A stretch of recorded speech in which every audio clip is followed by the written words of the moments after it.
As global temperatures rise and the human population expands, more of the planet is vulnerable to desertification, the permanent degradation of land that was once arable. While land degradation has occurred throughout history, the pace has accelerated, reaching 30 to 35 times the historical rate, according to the United Nations. More than 75% of the Earth's land area is already degraded, according to the European Commission's World Atlas of Desertification, and more than 90% could become degraded by 2050. How does eating animal products contribute to desertification? Animal agriculture is the cause of desertification. It's the direct cause. We're cutting down forests in order to grow grains to feed these animals. We're also grazing these animals. I mean, we live in Northern California, and we can see everywhere we go, essentially, that these operations, like the large dairy operations in the Central Valley of California, are sucking the aquifers dry.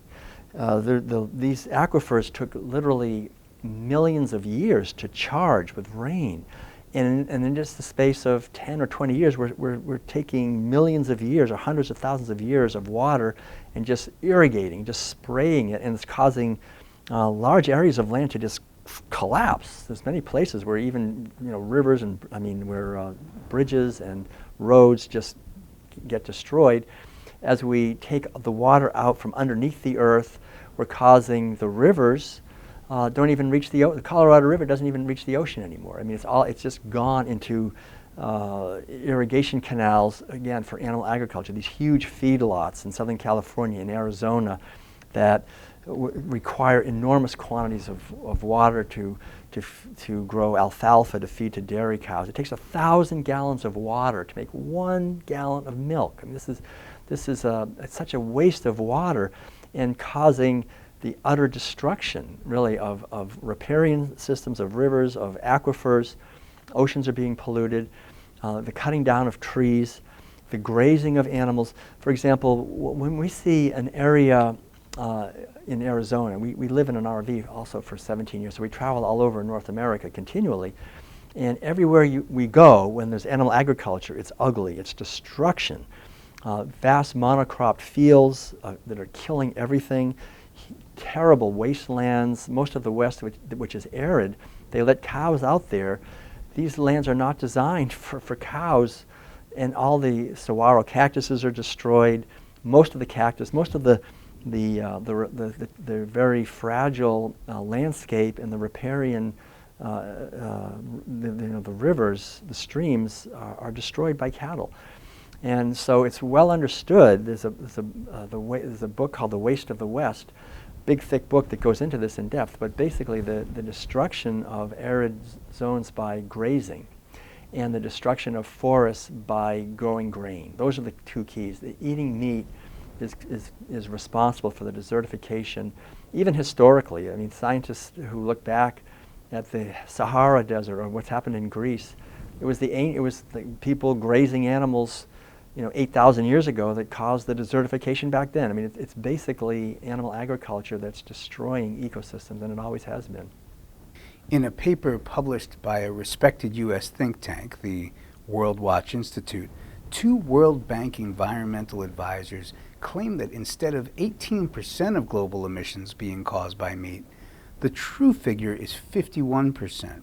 How does eating animal products contribute to 51% of global greenhouse gas emissions? Right. Well, that's a study, Robert Goodland and Jeff Anhang, working with the World Bank and so forth, they estimate 51%. And I think that's much more accurate, and a lot of people who really study this in depth think that 51% is probably too low. Actually, it's even more, because they basically include what I talked about earlier, the destruction of rainforests and the devastating effect that this is having on our climate and on everything, on soil, on habitat for animals, on the viability of our Earth in the future. So I think the problem is that these figures are resisted because most people are eating meat and dairy, and they would rather not think about that. And the media also I understand this because my father owned a whole chain of newspapers, and I learned that if you own media, you don't want to give any news out to the public that will make the advertisers uncomfortable. Because if we do that, then they won't advertise with us anymore. They'll advertise with somebody else who's not doing that. And so the newspapers, the radio, the television, the media that we're consuming is basically the official story from the point of view of corporations and financial institutions, which are getting wealthy on animal agriculture. The big petroleum industries make huge amounts of money with all the fossil fuels and pesticides and herbicides and fungicides that are needed, as well as the big chemical companies, the pharmaceutical companies, the weapons manufacturers, all the wars and conflicts because of a shortage of food. So there's very little incentive for people to understand that animal agriculture is the driving force behind the environmental problems that we're having, because no industry really wants people to be aware of this. The industry wants people to eat the foods that are causing their sickness, which is profitable. In Chapter 6 of the World Peace Diet, what did you mean by toxic waste, toxic flesh? What did you mean by hurting fish, and what did you mean by floating death ship? I'm talking about the way that we do fishing, today, and that the fishes that are pulled up from the ocean or that are taken out of aquaculture operations, which are basically factory farms for fish, the flesh is very toxic. It concentrates all these environmental toxins, and that the ships that are out there, they're floating death ships because the fish are just brought into the ships and down into the hold of the ships, and they stay out for very often for weeks at a time. It's extremely wasteful of diesel fuel. They have to go, because now, since the fisheries are so destroyed, fishing ships cannot just go a little bit out and catch fish. They have to go way out there, and so it takes a huge amount of fossil fuel, and the fish are out there for long periods of time just crushing each other and dying slowly. And so the amount of toxins and misery is worse today than it ever has been if we're eating fish. Why should I care about where the waste from animal agriculture goes? How does it affect me or my health or my planet? The waste from animal agriculture all ends up in the water, in the air. People who live near animal agriculture operations suffer terribly. I've met people, and I've talked to people who have worked with residents who live near animal agriculture operations. Very often they get bronchial severe illnesses from the terrible air pollution. Workers on dairies actually die. It's quite often if they go too close to a manure pile which gives off ammonia, they'll just die and fall into the manure pit and die by suffocating in the manure pit. So the gases that are given out by animal agriculture to the air are extremely toxic, as well as, of course, the methane and so forth for the climate, and the water pollution. But not only that, the soil erosion, this continual growing of huge amounts of grain to feed these animals, and it's not based on soil. It's really based on oil. We just keep putting more chemical fertilizers on the land, which is causing more algae blooms and more destruction of the oceans. So all of this is harming us. It's destroying our environment, and people who are sick because of eating animal foods and have heart disease, liver disease, kidney disease, diabetes, all these diseases, we're taking in drugs for that. That ends up in the environment. But most people also don't realize, actually, that there's over 10,000 different drugs and hormones and chemicals and antibiotics that have been approved to be used on the animals. So the animals who are in animal agriculture are being flooded with drugs that are toxic. That's in the flesh of these animals. It goes into the water, and it goes into our food, and it goes into us, and it recycles back into us again. It goes to our children, who are very sensitive to this. So it's extremely important that we understand that it's only by eating whole, organic, plant-based foods that we can create a harmonious food system that's not poisoning us and future generations. Humanity has wiped out 60% of mammals, birds, fish, and reptiles since 1970. leading the world's foremost experts to warn that the annihilation of wildlife is now an emergency that threatens civilization. How does eating animal products contribute to the annihilation of wildlife? The annihilation of wildlife is driven by animal agriculture because animal agriculture requires an ever-expanding amount of land to grow all the food that these animals need to eat and to graze them. And so because of that, we're in a situation today where there are very few wild animals left.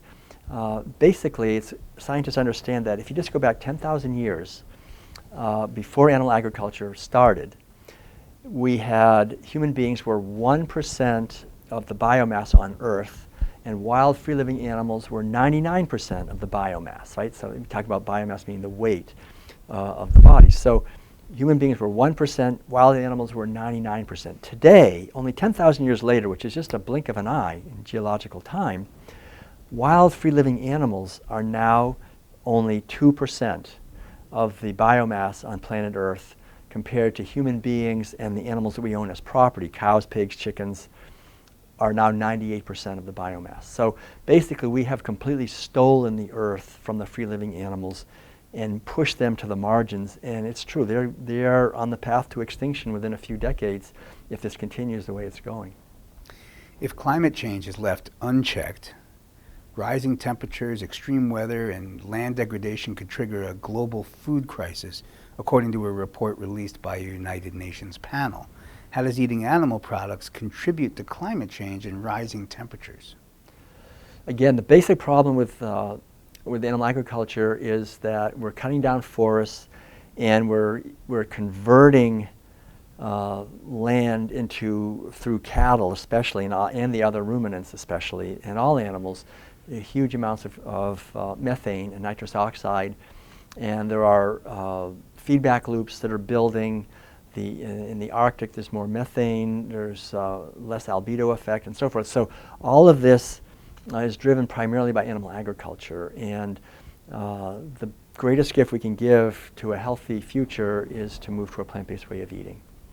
The largest ever Gulf dead zone reveals stark impacts of industrial agriculture. A new survey of the dead zone in the Gulf of Mexico sounds alarm and points to extreme overuse of toxic chemicals from farms and CAFOs. How does eating animal products contribute to dead zones in oceans and lakes? The animals that we're eating are fed huge amounts of grain, and to grow the grain we use chemical fertilizers, which are rich in nitrogen. That causes what's called nutrient-rich runoff or eutrophication. And eutrophication causes all the nitrogen in the water in the Mississippi River, for example. When it reaches the Gulf of Mexico, it causes these large algae blooms in the Gulf of Mexico, and the algae just suck the oxygen out of the water, so all the local marine populations die. They just can't live there. They leave. They either leave or they die. And then we have on top of that the herbicide, fungicide, and pesticide residues coming in and poisoning the water. And the thing to remember is we talk about this dead zone in the Gulf of Mexico. It's huge. It's the size of New Jersey. But it's only one of probably 70 major dead zones around the world. There's huge dead zones basically at the mouth of all the major rivers in the world. They all have dead zones because of animal agriculture where nothing can live. And these dead zones are growing. And we're killing the ocean through animal agriculture. When sea levels rise as rapidly as they have been, even a small increase can have devastating effects on coastal habitats farther inland. It can cause destructive erosion, wetland flooding, aquifer and agricultural soil contamination with salt, and lost habitat for fish, birds, and plants. How does eating animal products contribute to the rise of sea levels? Animal agriculture contributes to the rise of sea levels because of contributing essentially to the melting of the glacial ice caps and so forth, especially in the Arctic. And so it's really, again, essential for us to understand these interconnections, that when we're eating animal foods, we're cutting down forests, we're reducing the capacity of the earth to have a healthy climate, healthy ecosystems, and driving temperatures higher. through the cutting down of forests and the raising of cattle, which creates so much methane and nitrous oxide. Scientists have published more than 230 peer-reviewed studies looking at weather events around the world, from Hurricane Katrina to Russia's 2010 heat wave. The result is mounting evidence that human activity is raising the risk of some types of extreme weather, especially those linked to heat. How does eating animal products contribute to extreme weather events?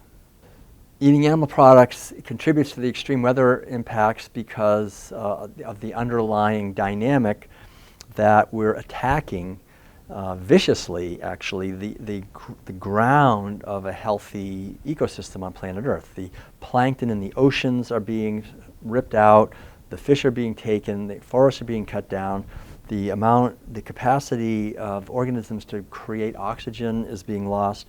The temperatures are being pushed higher because of the cutting down of the forests, and this, of course, is going to cause sea levels to rise with other ramifications.